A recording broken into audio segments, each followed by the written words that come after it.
your girl Adeola. Give it up for Mr. President. Yes, sir. Ebele Jonathan. You know, this is my president. I've been telling you guys that this one, it's very hard working. This is what I like to see. Results. Not just we are working on it. You get what I'm saying? Mr. President, you not do well. I'm not sure exactly what he did last week, but I'm telling you, last week was wonderful because I heard that soldiers had a major crackdown on Boko Haram last week, which makes me really happy. You get what I'm saying? They arrested so many members of Boko Haram, they seized so many weapons that even the soldiers were shocked by the amount of weapons that these people had in their camp. You know, I've just been thinking about those people living in the affected states, that they must feel some kind of relief this week. And you know, for those that have lost children and loved ones, I'm very sure that hearing this news maybe would ease the pain a little. The one that shocked me the most is that more than 700 vehicles were found in this one Boko Haram camp. Just one camp, more than 700 vehicles. What? To be honest with you guys, I didn't know that what we're dealing with is that big. Now these people are not working. How did they get money to buy 700 vehicles? Or were those vehicles stolen? I mean, how would we even know until our car identification process is improved in Nigeria? We may not be able to effectively track stolen cars. I hope we can work on that. Now, where are those people, enemies of progress, that were reporting bad things about Mr. President? Where are you? CNN, BBC, Reuters, all of you. See your life now, eh? Now you can go and write good things about Nigeria and about Mr. President. This is why I don't say bad things. You would never hear me say bad things ever on this show about Mr. President. I've been telling you guys that this man is a good man with good intention. Now you see, Mr. President, hopefully you keep doing whatever you did. If you keep doing it like this, we won't have to spend any money on trying to repair the image of Nigeria abroad. You get what I'm saying? This will be good news. Headline. All of you CNN, go and write this as your headline. More than 700 Boko Haram vehicles confiscated by the police. I'm giving you good headlines right now. By the way, Koledowo, have you seen any photos of these 700 vehicles that were seized by... Yeah, me too. I've not seen. Hey, sorry, my people. I'm not saying that anybody lied. God knows I can never see anything like that. But you know, since the soldiers released the press statement, they should at least let us see some pictures of these vehicles. You get what I'm saying? All I've been seeing is this one photo that has been circulating everywhere. There's only one vehicle in this photo. See, it's not for me. I already believe the soldiers' report. That is not for me. No. It's for the enemies of progress. People that are finding it hard to believe. So that they can also believe like I do. Yes. So if anyone has seen the pictures, please email me. And this is my email address so that I can come back on this show and disgrace the unbelievers about this great story. By the way, while I was still celebrating this great victory, do you guys know that Boko Haram strike again? Hey! I could not believe it. This time around, you know, they actually went into a military base in Maiduguri, not only to attack the soldiers, but to free dozens of their members at Giwa Barracks. Hey, I couldn't believe it. I said, and this was not in the middle of the night. So they started shooting shortly after 7 p.m. So it wasn't as if the soldiers were sleeping. According to eyewitnesses, they threw explosives into the military compound, causing several buildings to catch fire. In fact, one soldier said that they forced their way inside the barracks and then they freed dozens of their members. I was like, no way, the devil is a liar. Isn't a military barrack supposed to be the safest place? I mean, it's the soldiers' stronghold, is it not? And if they can carry out a successful operation inside the army barracks, God help the rest of the people that are outside the army barracks. But the story did not end there. I heard that civilian JTFs got hold of these Boko Haram members after they released themselves and they killed more than 300 of them. I apologize, this picture is very graphic, but this is the reality on ground right now in Maiduguri, Nigeria. I'm like, what? We're dealing with hundreds of Boko Haram members? Oh my God. So it's very clear that we still have some battles to fight. So in my humble way, I have some advice for Mr. President. Do well. First of all, I learned that the camp that was raided was near Chad. or Cameroon, something like that, that it wasn't really inside Nigeria. So can we start by securing our borders with Chad and Cameroon? And I mean, with some of the 1.1 trillion naira budgeted for security, can we start by doing that? You know, the Director of Defense Information, Major General Chris Olukolade, said that many of those arrested had made useful confessions. My assumption now is that after the confessions, the next thing that we will do is to go after the sponsors. Yes, because, you know, unless we know who the sponsors are, these people can be reinforced. And, you know, this is another advice from your girl in New York. Can we start the rebuilding process in communities that have been devastated by Boko Haram? You know, many people are now homeless because they burned so many homes. At least we need to set up camps for those people. And many people have become disabled because they were attacked by Boko Haram. Some of them, their hands were cut off, their legs were cut off. We should set up some kind of funds to facilitate their well-being and rehabilitation, as well as provide business grants or scholarships for those interested in going to schools. Now, I believe that a lot of those people killed by Boko Haram would have survived if only they made it to good hospitals on time. Therefore, Mr. President, you know, do well now that we are communicating. Can we start working on upgrading the hospitals that we have in those affected states, you know, with modern medical appliances and medicines, including ambulances that will be ready to bring in victims anytime there is an attack? And not just that, we need a comprehensive healthcare system so that victims would not be denied treatment just because they don't have money. Yeah, we need to start working on that in Nigeria. They're doing it in so many other countries because human life is very important, you know. Now, while we're upgrading those hospitals, please, Mr. President, do not forget that we need to start building good hospitals of international standard all over Nigeria, you know, where everybody, including the ogas at the top and their madams, can be treated. And instead of them traveling abroad, we can save them, you know, traveling expenses. Yes. And lastly, I hope that by now that we've learned to station security officers in all schools, especially in the affected states, since we know that Boko Haram is going after schools. Now, let all the schools be guided by several officers who are ready to take down Boko Haram attackers anytime, any day. If anything, I know that a lot of devastated families will feel some kind of relief this week, and hopefully the trend will continue. And guess what, y'all? I am just keeping it real. Have you guys seen that video of the Nigerian man who was brutalized by South African policemen? Why doesn't you say that this is the guy's car? Look what they're doing. Why are they undressing him? Record it, Kirsty. They're undressing him now. This is fucked up.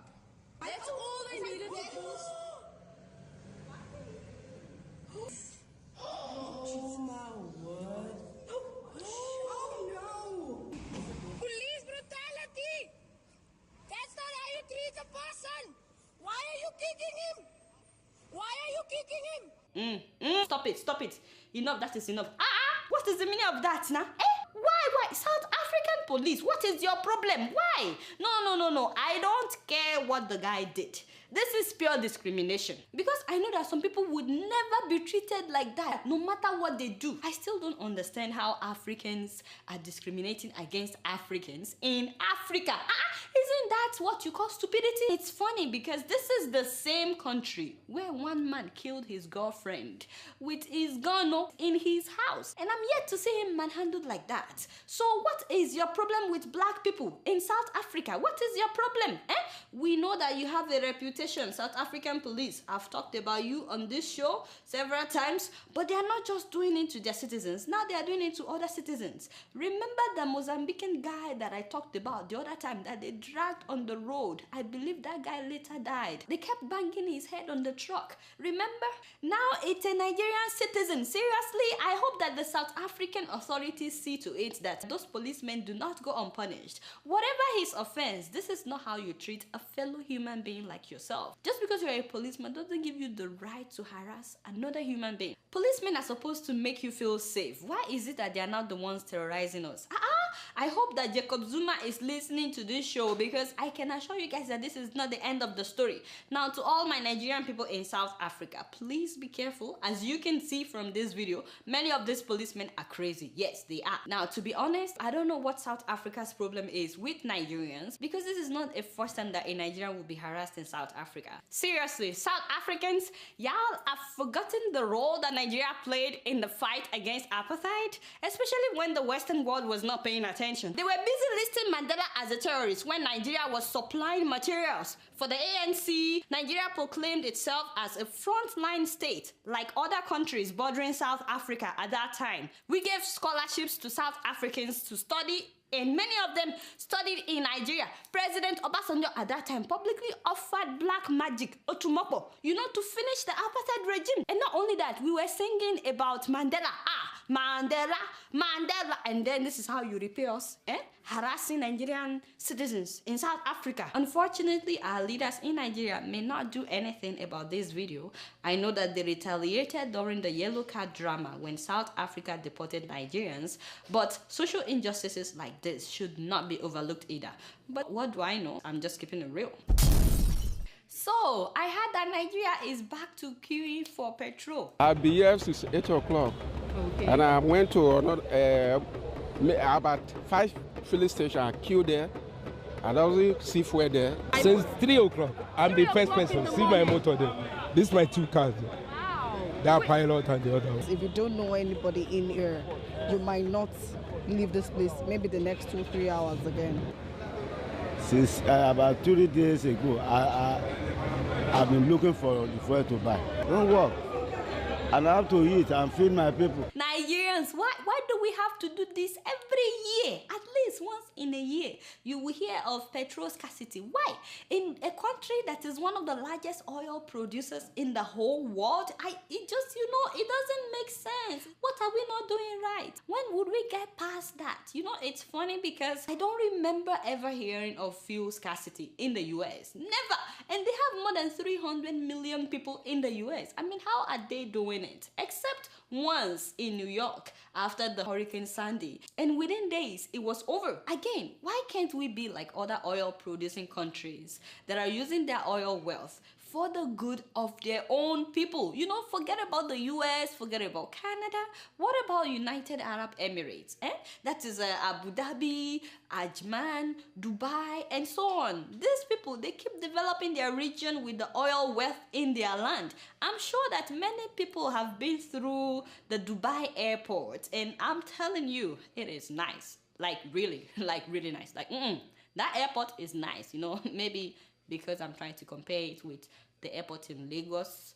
Father have mercy on me for even doing that. It's like night and day. No, but really that airport, if you've been through Lagos airport and then you've been through Dubai airport, you know that these are like two opposite words, if you get what I'm saying. Yes, but you can imagine how surprised I was when I learned that they are now building a mega airport which will be bigger and better. I'm like, what? There is nothing wrong with what you have.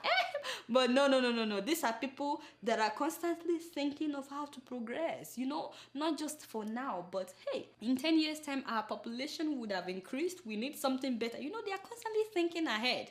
And I heard that it was supposed to open in 2017, but now they postponed it to 2027 because of some money that they're waiting for. Meanwhile, I'm still admiring the airport that they have right now, and they're already thinking about doing something better. I'm only saying that just to challenge us in Nigeria.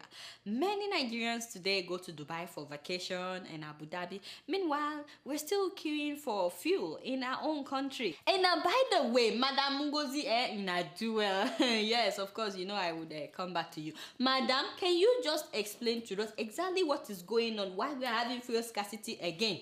Because, of course, I know you should know all these things, Or is this a punishment because we talked about the missing $20 billion, madam? I heard that we didn't pay the marketers. And that was the same thing that happened last year when we started having fuel scarcity. And that was about the time that they kidnapped her mother. I hope they don't kidnap anybody this time around. But I thought once they've removed oil subsidy, that all this will be history. There'll be no more fuel scarcity. I didn't know that we were going from fry pan to fire. Now we are paying more money for fuel since they removed oil subsidy. And on top of that, we still don't have it. What is happening now? Madam, can you explain to us? What kind of country is this? And what happened to the money allotted to subsidy now since they removed subsidy? I think about 800 billion naira or something like that. Naija. Madam Ngozi, seriously, nobody is accusing you of anything. We are just hoping for some kind of explanation. It's our right now, since we are Nigerian citizens in our country. We should at least know what is going on. We should know how much is coming coming in, how they're spending the money. If they remove subsidy, what are they doing with the money? You know, I think one of the reasons we're having fuel scarcity is because we don't refine our own oil. And what a shame. How many times do I have to talk about this? Hey, before the Nigerian government will do something, y'all should build us our own refineries. Enough of exporting our oil to other countries to refine it, and then we will ship back our own oil. Can you imagine? That thing pisses me off. This is my natural resource, and I have to ship it out for them to refine it, and then I will buy it back with gold. Who does that? That is why we keep facing fuel scarcity. And then they have to pay marketers in the process. You see what I'm saying? Something that could be eradicated. We are still doing that after they remove subsidy. So upset, I don't want to say anything anymore. Until we can work on our own refinery, seriously, we will keep facing this problem. I've noticed though that developing countries are constantly trying to get better. I'm not saying that Nigeria is not a developing country, but you know, if you have a 20-year-old son and he's just starting to talk like a 2-year-old, you're not exactly excited because he was supposed to have done that a long time ago. So I'm very happy for all our developments. It's just that that's not where we should be. Now, while others are thinking about expansion, you know, we are not even maintaining what we have right now. Many a times we wait for something to get spoiled or for it to get old and start tearing apart. That's when we'll start to fix it. Maintenance is not even in our dictionary at all. Hello? And speaking of airports, by the way, did you guys hear about the airport drama in Swaziland? Apparently, the king has opened the international airport, but the only problem is that no international airline is interested in flying into the airport. In fact, a lot of people are calling it an elephant project, and you know, I don't blame them, because if I tell you that it has taken me 11 years to construct this thing, and I'm telling you that I'm spending $280 million on this thing, won't you think that something ain't right? Won't you call it an elephant project? I heard that the airport has several structural defects and several violations. And not only that, it has yet to be granted an operating license by the International Air Transport Association. And no airlines are expected to make use of the airport for years to come. So why are we inaugurating the airport if it's not ready for use? That doesn't really make sense to me. I mean, are we having another inauguration when it's completed or what? By the way, the name of the airport was Sikupe International Airport. But as of last Friday during the inauguration, the king renamed it King Mswazi III International Airport. I say let the show begin. You know, it even included a royal terminal for the king and his 15 wives. I found out that this new airport doesn't have its own airline. King of Swaziland, don't you know when you build an airport, even if it's just 3 aircraft, you're supposed to have your own airline. Other people won't just be coming to patronize you if you don't have something going on for yourself. And so all these international airlines, they are all avoiding Swaziland. I said, and the man has the guts to go and rename the airport after himself. I'm like, that is not what you should be doing right now. What you should be doing right now is providing aircraft for the airport. The only aircraft at the airport right now is the king's private jet. And a lot of people are saying that it may be the only aircraft that will be patronizing that airport. Right now, they've spent about $275 million. And this is where the airport stands right now. I tell you, one that shall never end. I was actually so happy for my Swaziland people because they've been going to South Africa before they could fly to anywhere. I was like, oh, finally, they don't have to go to another country. But it looks like the king doesn't really know what he's doing right now. I learned that he doesn't really have a business plan. He's just doing it to make a statement, but it's not being done right. But you know, while we're talking about airlines and airports, I can't end this story without thinking about those 239 passengers and crew members on the Malaysia Airlines Flight 370 that went missing. I mean, it's so sad. No one knows if the plane crashed or landed somewhere. No one knows if those people are still alive. And I can't even imagine what their family members are going through right now. So please, keep them in your prayers and, you know, keep these family members in your prayers. And guess what? I'm just keeping it real. So I heard about these twin sisters in Australia, identical twins. So you guys know I love identical twins. Oh my God. Yes, they call them Lucy and Anna. Both of them are now 28. Very beautiful ladies. They took this picture when they were 17. And they beautiful and they look alike, you know. But no, they don't think they are beautiful enough. Can you imagine for somebody to look like this and think that she doesn't look beautiful? People have problems. So guess what? They decided that they have to enhance themselves. They said they wanted Kim Kardashian's breast. I'm like, no be me go don't come more. Why would anyone want Kim Kardashian's breast? Whatever Kim Kardashian has on her body, that is her own body. Why do you have to have somebody else's body on your body? That makes me sick. So they started all kinds of plastic surgeries to look more beautiful, to look like Kim Kardashian, and then to look more identical. I said they already look identical. What is their problem? This picture was taken when they were 19. My people, to me, don't they already look alike? Don't they look beautiful and identical in this picture? But guess what? Now that they are 28, they've spent more than $200,000 on plastic surgeries. I said, yeah. You know, Yoruba people will say, Enitolori onifila, Enitonifila olori. The person that has head doesn't have the hat to put on the head. The person that has hat to put on a head doesn't have a head. Does that make sense to you? Now this is how they look. Yes. To be honest, I personally like them better when they were real. I mean, when the thing was actually their own thing and not like fake. Now they have breast implants, lip fillers. I mean, take a look at their lips now compared to their lips before. You see what I'm saying? Don't you like the before than the after? And then they tattoo their eyebrows. I said, seriously? Why would just to name a few of what they did though. Now nothing is real anymore. Hey, fake lips, fake boobs, fake this, fake that. Call it the world. This is why I warn you, those girls that you are roaming around with, you better be sure, always check and double check that everything is real. This age that we are in, it's not always what you see that you get to. I've been telling you, waiting be my own. Just always check.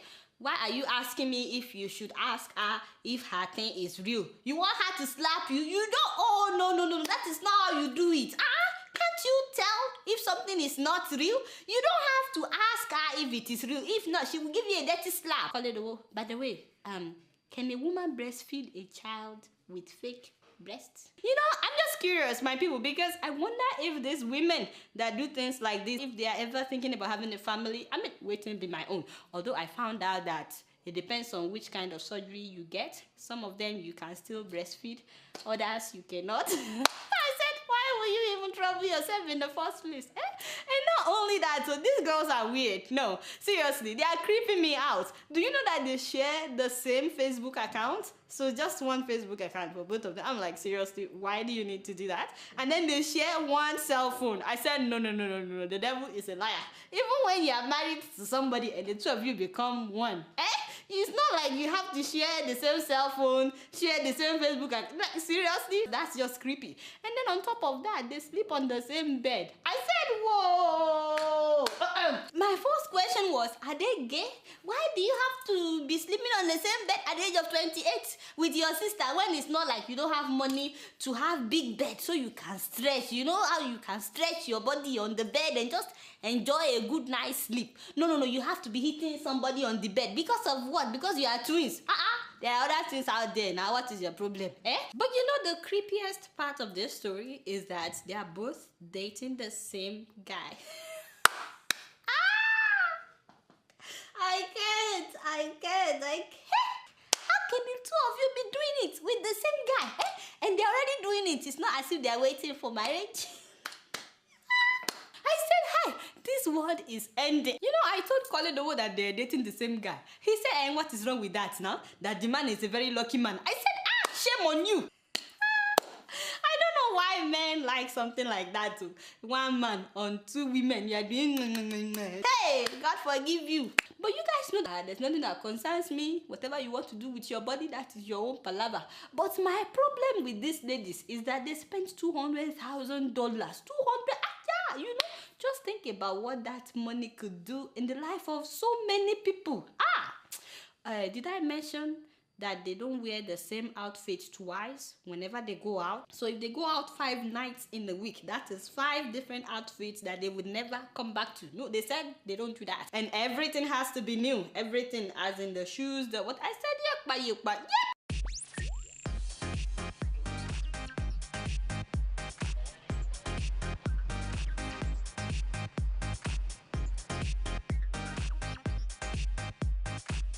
Hi, can we please have 2 hot chocolates? Double or nothing. That's the rule identical twins Anna and Lucy live by. Whatever she eats, I eat. The same, exactly the same. We like the same food, the same drinks. Everything has to be the same. Like we share everything, even a boyfriend we share. He knows the closeness, our bond. He understands us. He just gets us. But what about when you fight? Is it ever 2 against 1? It's always 2 against 1. Always 2 against 1. The twins buy 2 of everything. In their bedroom, it's like seeing double. How many of these matching outfits do you think you've got? Probably about 100. When they go out, the show-stopping sisters attract plenty of attention. The Kardashians are here. Yeah. Perth's own Kardashians, Yes. I kept wondering where they get the money though, because the story says that they take care of elderly people, that's their job. So I'm like, so where did you find $200,000? Anyway, now they are celebrities. They definitely have a lot of money. In fact, they now go for weekly infrared sonars and microdermabrasion treatments, and as well as skin peels in order to maintain their youthful looks. Anyway, I wish them good luck. But guess what? You know, I don't know anything, I beg. I'm just keeping it real. Now, moving on to Ghana. Did you guys hear about that pastor who lives in a faraway bush with members of his church in order to avoid the so-called sinful world? One that shall never end. My people, Pastor Daniel Neville of the Spoken Word Church, I think that's the name of the church. This man successfully convinced about 37 members of his church to go and pitch their tents in a bush in Oyibi. And that is like several kilometers from Accra. Their women are not allowed to wear trousers or use jewelries. Yes, they can't use anything like this. They wear long dresses and they have new names. These are educated people, by the way, and many of them are graduates of tertiary institutions. In fact, there's a female former lecturer among these people. They said everybody else, that is you and I, that we are living in Sodom and Gomorrah. Because there's too much sin out there in the atmosphere, you know. The whole atmosphere is corrupt, yes. But, you know, living in this bush, not just any bush, but this particular bush, which they call holy bush, living there is the only thing dignifying and free from sin. And that makes them closer to God. Do you know that many of them left their jobs, as in they resigned? They said they are going to live in the holy bush. And then they left their houses, they left their properties. Now they live in tents as they wait for the coming of the Lord. In the meantime, every one of them have turned into farmers and they are doing mushroom farming. They are also producing snail and pigs, and so on and so forth. The only thing that I don't understand in this story is that they are selling the farm produce to regular people like you and I. I said, why? Why are they doing business with Sodom and Gomorrah? I'm surprised that they are still doing business with sinners like the rest of us. Some of them are married. So, you know, I've been wondering for a long time, are they allowed to do it in the holy bush? Is it a sin for husbands and wives to do it in the holy bush? Does that mean they will corrupt the atmosphere? Which will be my own? Which will be my own? You know, one woman said she loves being there so much that she would never ever go back to the world. I mean, to Sodom and Gomorrah, that is where you and I live right now. She said she will live there for the rest of her life. Another one said there is too much homosexuality out there in town. Is this true, my Ghanaian people? Is Ghana filled with homosexuality? To the point where these people have to leave the rest of you? Yeah. You know, the reporter that covered the story asked her if there is no sin at all in their newfound home. And the woman said, we try to minimize it. I said, it's either there is sin or there is no sin. What do you minimize? How can you minimize sin? You know, somebody like me would not be allowed to enter their tents or their camp because, you know, it is a sin for women to wear anything that doesn't get to their knuckles, and, you know, everything must be covered. I better pull this thing down. Help me, somebody. So it's not about going to a secluded area. It's about being the light wherever you are. But you guys know I don't know anything. I'll keep you posted if they eventually decide to pack their stuff and go back home, or if they remain. But you know, it's not all weird news from Ghana. Before I go today, I like to give a shout out to the youngest player ever, all time, to play in any favorite tournament. Yes sir, yes sir. I'm talking about the 13-year-old. Actually, she's yet to celebrate her 13th birthday. So, the almost 13-year-old, Fusena Mumini. Yes, give it up for my sister. She was recently drafted into the Black Princesses of Ghana Fever Under 17 World Cup that would play in Costa Rica. Mama, I am so proud of you, girl. I mean, really, we are so proud of her. I know that she will do well. All you have to do is look at her face. You can tell that she can play, eh? Where were those drafting people when I was under 17? I'm telling you guys, I was really good then. Some of you are not ready. If you should see me on the field, some of you cannot handle this. I remember then I'll be like, pass the ball, pass. Oops. I'm okay, oh. I'm okay. Anyway, go girl. We are so proud of you. And guess what? I'm just keeping it real. Now, before I leave today, first of all, I want to thank everybody that reached out to the woman that has cancer in Nigeria. Thank you so much for reaching out to her. Everyone that donated, even if it was $10 or 20 naira. I just want you guys to know that I really appreciate you guys reaching out, and I'm sure that somehow it will come back to you, whatever good you've done for this family. And before I leave, I also wanted to call your attention to a lady that I recently met. Her name is Khadijat Yusuf, and she's studying here in the US. It's a very sad story because right now Khadijat has been kicked out of school. She's been going to Carnegie Mellon University in Pittsburgh, where she was studying cognitive science in order to be a neuroscientist. This girl is so brilliant. She had scholarship all her life, and when she got into Carnegie University, they gave her lots of scholarship as well, and she took out some loans and she still couldn't pay the whole tuition. And guess what? The school eventually had to kick her out. Now, her mom would have helped her, but unfortunately the mom was laid off at her job, and not only that, the mom actually had stroke as well as heart attack. Since the beginning of this year that she was kicked out of school, Khadijat has been doing 2 jobs, trying to pay her tuition as well as take care of her mom. She doesn't have anybody else that could take care of the mom, and she just turned 19. And you know, it's very devastating when I heard about her story.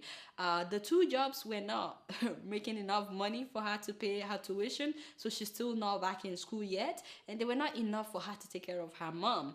And because of that, she started a campaign online trying to raise money. So many well-wishers have donated for Khadijat, and she was able to raise up to $3,000. Now, with that $3,000, she is able to pay what she was owing the school when she was kicked out, but unfortunately it doesn't take care of her mom, and it doesn't take care of the next school year. So I spoke with Khadijat, and she told me that she can't go back to school until next year, January. So now she's losing a whole year unless she's able to raise enough money on time in order to go back. So please and please, I know that everybody have their own stories. I was an international student here in the US, so I know how hard it can be sometimes. But please, in case you're touched by Khadijat's story, or in case you just want to know more about her, to see how she's doing, please send her an email. Her email is up there, khadijat.yusuf@gmail.com. And whatever you do, once again, I'm very sure it will come back to you someday. And guess what? I'm just keeping it real. Alright, y'all, it's been real, and I'm keeping it real right up in here. Until next week, I'm gonna see y'all later. Peace out!